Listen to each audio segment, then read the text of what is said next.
What's good? It's your boy, KingMAC. And man, oh man.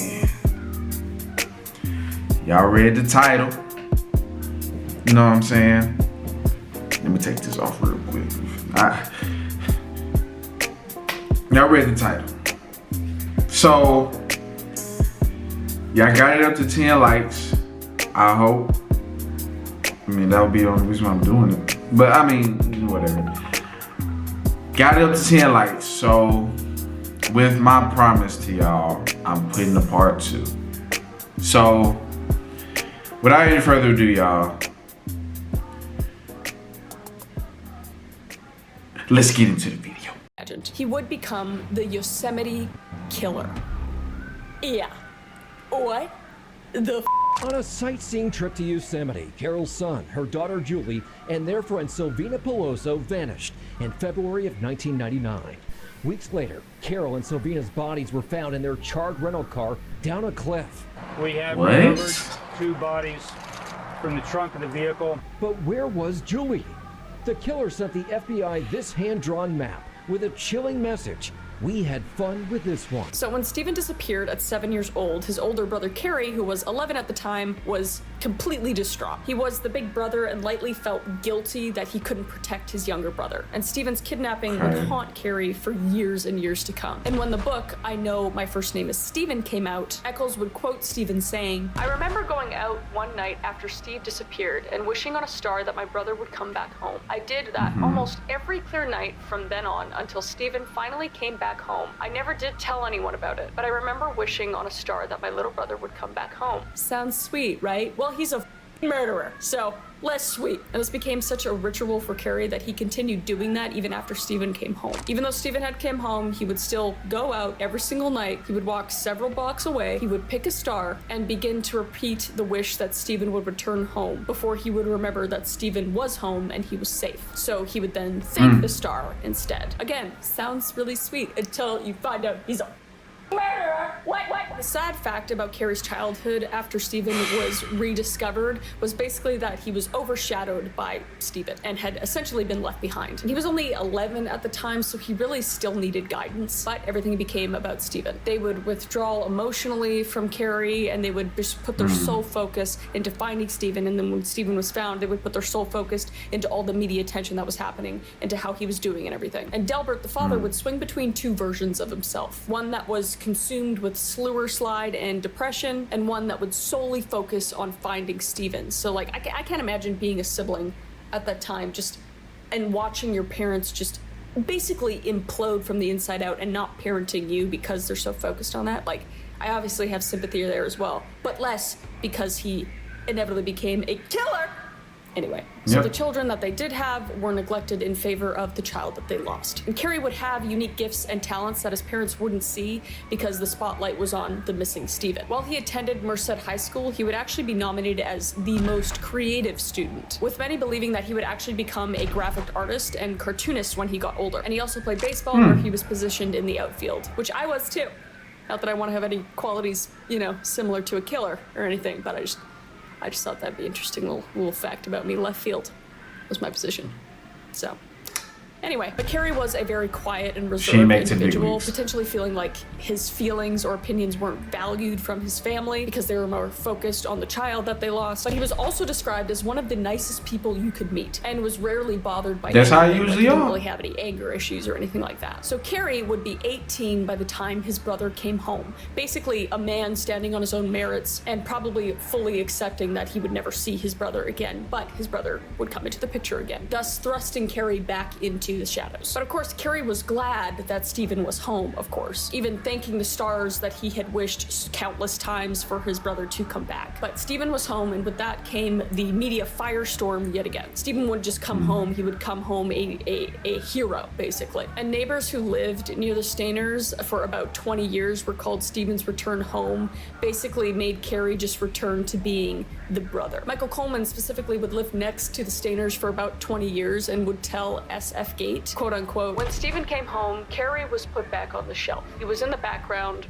always. And Victoria Flores Tatum, another longtime neighbor, told SF Gate, Carrie was very frustrated at all the publicity Stephen was getting. I think Carrie wants as much attention as Stephen got. And he would. Yeah. And he would. Victoria prophesized that a little bit, I think. You know what? I'm thinking like, was this nigga really just jealous of his brother? Or, like, it went from missing him to like jealousy. I mean, that's what it sounded like to me. I mean, the nigga was already crazy. I mean, let's just put it at that. The nigga was already crazy. But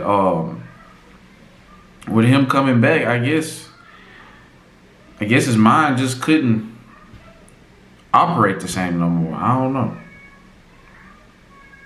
I'm like Rick Grimes when I said that, I think. I think of it dead all the time. Carl, get back here. I'm rewatching The Walking Dead. And Carrie's alienation and internal turmoil were compounded by his brother's untimely death in 1989. Just as Stephen seemed to be finding a sense of normalcy in life. Stephen again would die in a motorcycle accident, and through the death was tragic, but it only furthered to solidify Stephen's like hero fame even after he was dead. And this would leave Carrie to just grapple with his own feelings of inadequacy and emotional distance from his family. So the alienation and loss at his home could have been what made Carrie want to move in with his uncle, Jesse Stainer. So in 1990, while Carrie and Jesse were living together, Jesse would be found in his home dead from one gunshot. The murder was investigated, but the killer was never found. I think I might know who it was. And when the murder of Carrie's uncle Jesse was reported in the newspaper, it would be Stephen Stainer's name that was used in the headlines, not Carrie's. Carrie's name would not be mentioned at all in the article. It would say Stephen Stainer's uncle murdered. You're really poking the bear, media. And Carrie, who had found work in multiple trades jobs, such as moving, worked for a long time as a glass cutter, where he'd fix broken windows and install new ones. And at one such job, he'd be working with a longtime friend, Mike Marquise, sorry, who found him punching plywood until he bled and just kept going. Carrie had told Mike that he's basically having a nervous breakdown and that he wanted to drive into work and kill everyone there and then torch the place. Just a big red flag right there, if you ask me. Following this incident, Carrie would become a handyman at Cedar Lodge in El Portal on Highway 140, heading towards Yosemite National Park. We're getting there. We're getting there. And City Lodge is positioned in an absolutely beautiful area surrounded by mountains, and it's isolated due to the national park's proximity. How convenient. And this was basically a peaceful place for everyone, and Carrie could enjoy the beautiful mountains and would often smoke a little pot while sunbathing naked. Hey, yo. If you want to become a professional welder, you need to learn from the pros at Tulsa Welding School. I don't know why we know that information, but we do. And the tranquility would persist until 1999, when Carol Sund, her daughter Julie, and Julie's friend Silvina Peloso went missing along with Carol's her daughter. I need to get those names again. And the tranquility would persist until 1999, when Carol Sund, her daughter Julie, and Julie's friend Silvina Peloso went missing along with Carol's 1999 Pontiac Grand Prix. And the search for these women would be the largest ever mounted in Yosemite at any time, according to, at the time, FBI agent Jeff Riddick handling the case. And after several weeks, all three women's bodies would unfortunately be discovered. Carol's car would be discovered 60 miles away from the lodge, having been set on fire with two bodies in the trunk. And Julie would be discovered about 40 miles away from the burned out car after investigators received a letter in the mail containing a roughly drawn out map area. The investigators get a break. A letter in the mail with a crude map showing an area about 40 miles from where the burned car was found. Earlier this afternoon, investigators discovered the body of a homicide victim. Body of 15-year-old Julie Sund was identified earlier in the week. And a group of ex-cons would come into the sights of investigators. Michael Roy Larwick and his half-brother Eugene Earl Dykes were the top suspects at the time. Dykes had multiple convictions on gun, drug, and residual charges, and Larwick, whose childhood home was near the abandoned torched car, allegedly shot at a police officer trying to pull him over days after the vehicle was discovered. So they would obviously be taken into custody and questioned about these three women's murders. Larwick denied killing anyone, saying that they had the wrong guy, basically, but it's understandable why federal agents would think that they had the man responsible, given all the connections, basically, considering that Larwick's criminal history included included assault and other SA and attempted manslaughter, and even an arrest where he would be found with a rocket launcher. But Larwick would even offer Why would you have a submit rocket polygraph launcher? test, and he would also offer his DNA. Where do you even get He'd be it? quoted on saying, "I ain't got nothing to do with this. I done a lot of things. I'm no angel, but you've got the wrong guy." He's a piece of shit. I have no sympathy for him, but that's, I mean, you know, he didn't do it, clearly. And investigators would naturally have the wrong guy, which would become apparent when Joey Armstrong disappeared in July of 1999, 5 months after the first 3 killings. 26-year-old Joey Armstrong, a naturalist working at Yosemite, living on the west side of the park. And at her cabin, police would find signs of struggle. And her decapitated body would be found half a mile away with her head just floating in the water nearby. And investigators would find What? lots of evidence at Joey's crime scene. And Carrie Stainer's car was very distinct. We'll show a picture of it here. Very non-incognito, you know? And it had been seen at the area during the times of the murder. So he was initially brought in as a witness to see if he had seen anything suspicious. And he had been found at a nudist colony after another person recognized him as a person of interest to investigators and called the authorities. But at this point, Carrie still wasn't suspected of committing the crimes. And the investigators were actually familiar with him after having questioned him after the first 3 murders. They just basically wanted to ask him questions at this point. So when FBI agent Jeff Riddick finds him at a nudist colony, they find it odd that he raises his hands above his head. Like, way to give it away, dude. What the?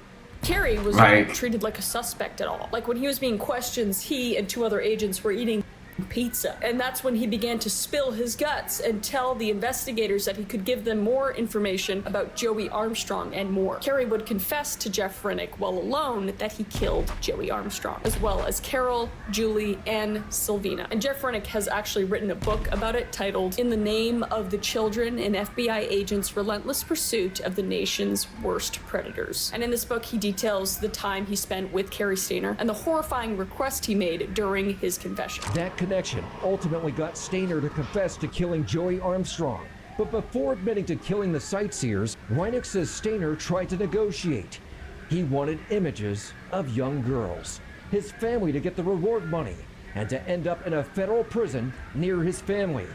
Reineck recalls asking him to pick one. What's the one thing? It's the one thing only, and he chose to. So for Carrie's confession, he established conditions for his continued cooperation. He wanted his family to get the reward money for the discovery of the women that he killed. He also wanted to be placed in a prison close to his family. And finally, he wanted images and videos of the young girls. And he actually thought that they would give these things to him if he dangled the confession in front of the investigators' faces. This guy Are could be you a bigger insane, my nigga? Well, yeah, obviously. But bro, what in your right mind thought they would do that for you? He's a nut. POS. I can't even, like, the audacity of this piece of shit monster. My God. But investigators would tell him that I feel you paying on that one of the things that he wanted so much. And he would choose the images of the little girls over the money for his family and the proximity to his family. It's a nightmare. What? And of course, he would confess after not receiving the photos, as Jeff Riddick would tell him of the catharsis that he would feel if he did confess. And there might have been also, which I think is a big possibility, that he just wanted to seize any sort of spotlight or fame from these crimes, given that the spotlight was taken away from him so many times from his brother so many decades ago. And Carrie would claim that the allegations of death and murder would predate Stephen's kidnapping, when he was as young as 6 and even 7 years old. He would be 37 at the time of apprehension, so he had avoided succumbing to these desires for about 3 decades, and may continue to fight these demons today as he sits on death row, which I'm sure he does. So why might have Carrie finally given in after so long? Perhaps it was inevitable, but a psychiatrist that evaluated Carrie for his defense team, the Stainer family, experienced extensive and mental illness. Stephen had been kidnapped by a PDF aisle. But he wasn't the only one that suffered these abuses. Stephen and Carrie's father, Delbert, had been ordered into therapy after essaying his own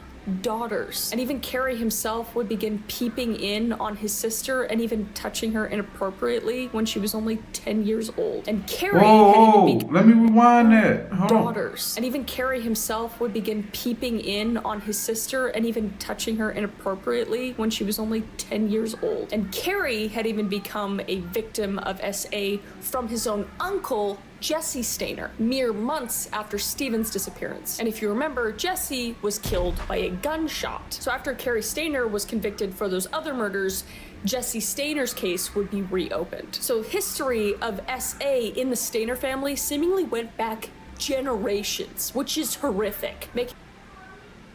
What if you can create your own website by saying, this is what I want? With Wix, you can.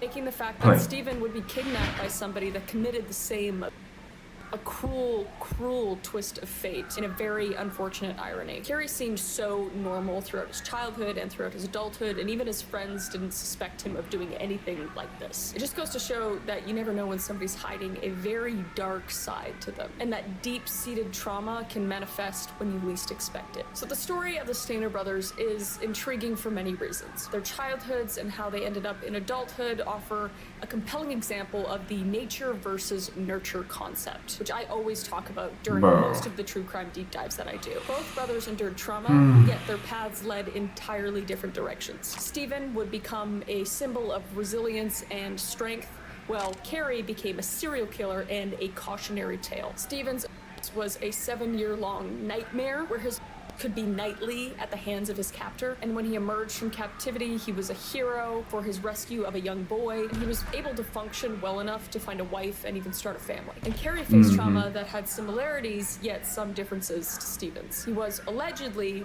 by his uncle, someone he should have felt safe and protected by. And grappling with this just compounded the emotional vacuum left by his brother and his parents' neglect. It left him isolated in his own way, just as Stephen was. But unlike Stephen, Carrie never really received any sort of public attention or support that may have helped him process these feelings of neglect and rage. Perhaps Carrie's life could have had a different outcome if he was treated like an equal and was supported by his siblings and his parents. That said, if his statements of his very dark inclinations predated the abduction of Stephen and his are factual, then perhaps it was inevitable. And one could speculate that Stephen was somehow motivated by the spotlight that he had gained, that to make an effort more towards having a normal life, basically, versus Carrie, the one in the shadows, didn't have the same fire lit beneath him to pursue that kind of normal life. So I think the greatest shame and honestly one of the cruelest ironies of this whole story is that Stephen, a boy who saved another young boy from the that he suffered for so many years, was the one who had his life cut short. With so much in his future, Carrie, the brother who would go on to murder 4 women, lives to this day. And though it may be on death row, he got to breathe the pleasures that life offered for 37 years. And though now in prison, continues to create his art. So that about wraps up this story. Very, very crazy case. I was reading about it. I can't even remember.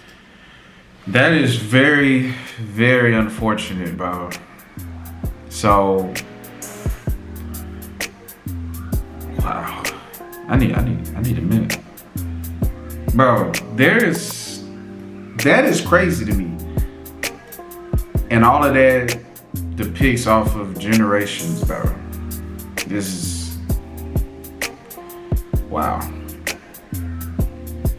But you know, at least Stephen lived his last moments, or the last period of his life, happily with his family, you know? And you can't nobody take that away from him, man. So I'm happy for Stephen, you know, God rest his soul, you feel me?